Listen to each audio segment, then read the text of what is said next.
네, 시청자 여러분 안녕하십니까. 2025년 11월 20일, 11월도 이제 3분의 2가 지나갔네요. 열흘 남았습니다. 자, 오늘 목요일 여러분들과 함께 하겠습니다. 고향의 하늘이 흐린 듯 아직 해가 안 뜬 듯 보이는데요. 현재 기온은 영상 2도입니다. 낮 최고 기온 14도로 예고됐고요. 흐린 뒤 맑은 날씨가 예상됩니다. 주 초부터 초겨울 추위가 이어졌죠. 아침 출근길 영하권으로 기온이 떨어졌었는데요. 우리나라 상공의 찬 공기가 이제 물러나면서 오늘은 이맘때 늦가을 날씨를 회복할 것 같습니다. 자, 오늘 특별한 날입니다. 그동안 거의 5년 10개월 만이죠. 재판이 시작되고 이른바 빠루 사건에 대한 1심 선고가 오늘 이루어지게 됩니다. 나경원 의원 징역 2년을 구형받았지요. 황교안 전 대표는 징역 1년 6개월, 현 국민의힘 원내대표인 송원석 의원에게는 징역 10개월과 벌금 200만 원이 구형됐습니다. 벌금 300만 원이 구형된 이철규 의원을 제외하면 모두 의원직 상실형에 해당합니다. 일반 형사사건으로 금고 이상의 형을 확정받거나 국회법 위반으로 벌금 500만 원 이상의 형이 확정되는 경우 피선거권이 박탈돼서 의원직을 잃게 됩니다. 물론 오늘은 1심이기 때문에 오늘 결과로 당장 의원직을 잃거나 그렇지는 않습니다만은 상당한 정치적 타격은 예상됩니다. 오늘 오후 2시에 선고가 된다고 합니다. 굉장히 주목됩니다. 자, 어제 보도가 나왔습니다만은 김장환 목사가 지난 일요일에 서울의 한 대학병원 응급실로 이송돼서 수술을 받았다는 보도 보셨을 겁니다. 자, 그런데 말이죠. 올해 91살이기 때문에 갑자기 병원에 실려 가셨으면은 좀 많이 걱정이 되죠. 자, 그런데 말입니다. 오늘 아침 극동방송은 매주 목요일마다 고액 헌금자들, 그러니까 운영위원이라고 불리는 사람들의 조찬기도회가 열리는데 매주 설교를 하는 사람이 김장환 목사입니다. 오늘 이 목요조찬에 김 목사가 나와서 간증이란 제목으로 설교를 할 예정이라고 하는데, 자, 그렇다면은 일시 퇴원을 한 것인지 아니면은 다 치료받고 나온 것인지는 알 수 없습니다만은 제가 봤을 때에는 공판전 증인신문에 나올 수 있을 것 같다는 생각이 듭니다만은, 네, 오늘 24일로 예정돼 있는데 말입니다. 혹시 입원을 핑계로 안 나가려고 한 것이 아닌가 하는 그런 염려 섞인 시각으로 보는 분들도 있습니다. 네, 하여튼 쾌차하셔야죠. 그리고 증인신문 꼭 나가시기 바라겠습니다. 자, 오늘 아침 신문 주요 기사 한번 살펴보도록 하겠습니다. 오늘도 단독 기사 많이 나왔는데요. 12.3 내란 시도 약 2달 전 우리 군이 무인기 18대를 북한에 반복 침투시킨 사실이 특검 조사로 드러났습니다. 한두 번이 아니라 18번. 네. 18대를 북에 보냈다는 겁니다. 특검이 이를 윤석열과 김용현이 비상계엄 선포 명분을 만들기 위해 지시한 작전으로 결론 냈습니다. 18대나 보내면 북측이 화가 나서 어떻게든 군사적 대응을 하게 될 것이고, 이걸 빌미 삼아서 계엄을 선포하려고 했던 것 아닌가 하는 의구심은 합리적입니다.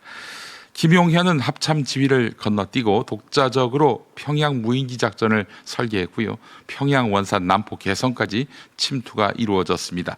추락 사고가 나도 조세은 피해 정황이 확인됐고, 침투 사실을 숨기기 위해서 북한 무인기 복제 장비까지 추진한 것으로 조사됐습니다. 걸리더라도 니네 거잖아 하려고. 자, 무인기 투입이 여의치 않자 김용현은 북한 오물풍선 원점 타격을 거듭 지시했는데, 북에다가 이제 폭격을 가하는 것으로 지시를 했는데, 특검은 이를 계엄 명분을 만들기 위한 도발 유도 시도라고 판단했습니다. 이 새끼들은 정말 전쟁을 하려고 했었습니다. 다음 소식입니다. 국민의힘이 다음 달 정기 당무감사에서 당협 위원장 당 기여도 평가를 새로 도입했습니다. 문제는 그 기준에 피켓 시위, 규탄 대회 참여, 지도부 기조와 다른 발언을 했는지 여부, 이것이 포함됐습니다. 당내 반발이 당연히 커지고 있다는 소식 오늘 중앙일보가 다루고 있는데요. 22페이지짜리 사전점검 자료에 따르면 위원장들은 중앙당 지침을 준수했는지 여부, 대여 투쟁 행사 참석 현황을 상세히 적어서 제출해야 합니다. 지난해 당무감사에는 없었던 기준입니다.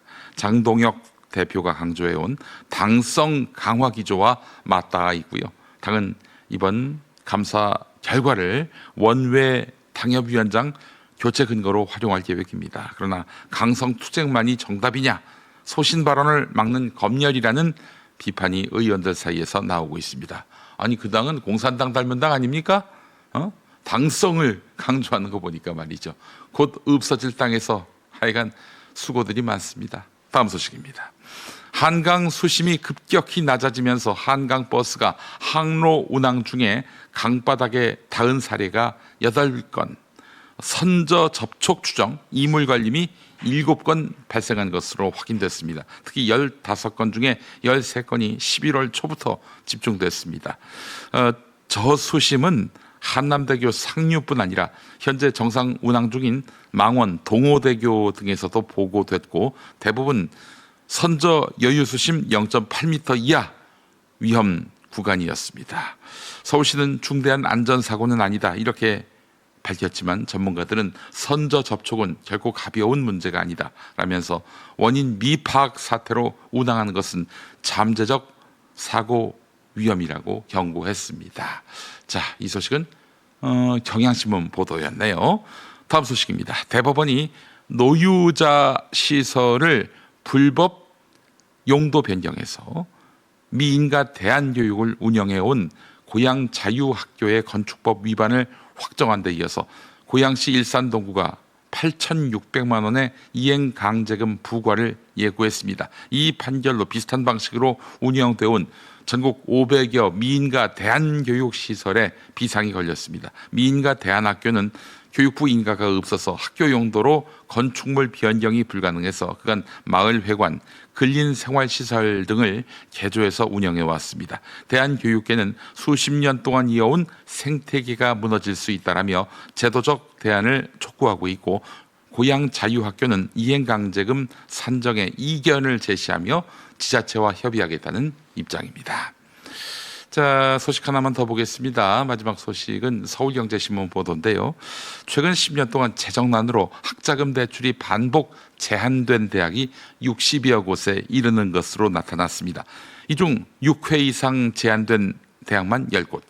그러나 실제 폐교된 학교는 한국국제대 한 곳뿐입니다. 극심한 재정난에도 운영을 이어가며 임금 체불, 학사 부실 그리고 경영 비리가 반복되는 이른바 좀비 대학이 늘고 있다는 얘기입니다. 학령 인구 감소로 대학 신입생 충원율도 낮아지면서 사립대 재정 위기는 더 심화되고 있는데요. 정부는 내년 8월에 시행되는 사립대학 구조 개선법으로 통폐합과 폐교를 유도하겠다고 하지만 유인 부족, 법적 분쟁 위험, 시행령 미비 등 한계가 지적됩니다. 전문가들은 시행령을 조속히 마련하고 학생, 지자체 등 이해관계자 참여를 보장해야 대학의 질서 있는 퇴진이 가능하다고 조언합니다. 아니, 근데 학생들은 뭔 잘못입니까? 대학 운영이 잘못됐으면 학교 측에게 책임을 물어야지 이 학생들을 그렇게 고통에 빠뜨리게 하면 안 되죠.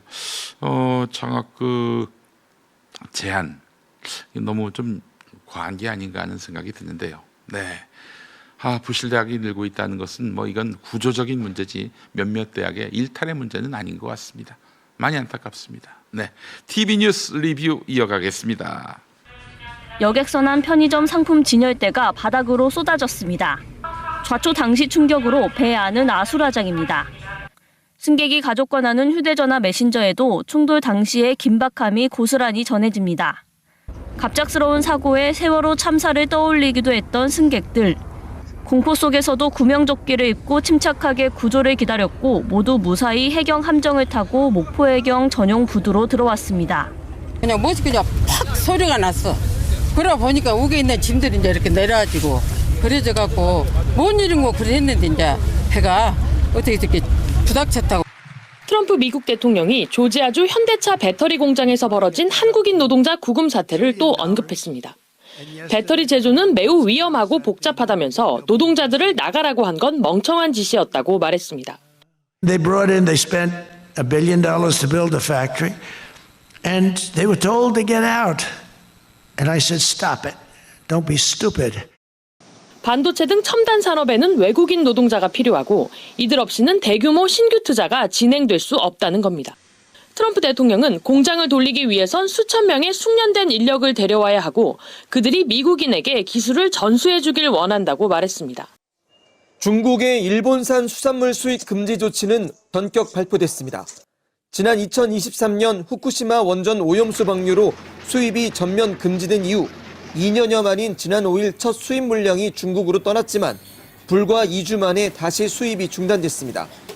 일본 여행 유학 자제 권고, 일본 영화 개봉 취소에 이어 정부 차원의 보복이 시작된 겁니다.